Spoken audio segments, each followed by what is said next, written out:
Thank you very much, Mr. Mayor, for that answer, which is almost exactly as I imagined it would be. Mr. Mayor, you'd agree that this is Mayor's question time, wouldn't you? Yes? And you'd agree that basically in order for it to actually work as it should, there are various conventions that people should undertake and basically should agree to have a proper discussion. I hope you'd agree with that. I take your silence to mean that you would. You might also possibly agree that many people in the audience won't know that time is allotted under a different system, so we have very little time. So I want to use it, with your indulgence, Mr. Mayor, if I can, to make some form of point of order.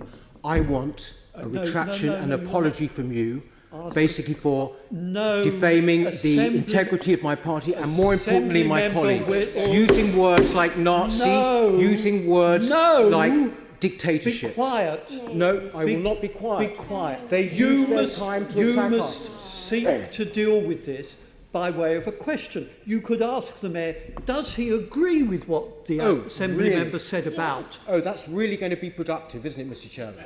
That way you get your message over. I have to use the time I have, and I will not stand by and have that kind of slander in this place. We play by the rules here, and we always have. You should too. I want you to apologise to my friend for using words like Nazi and dictatorship and all the rest of it.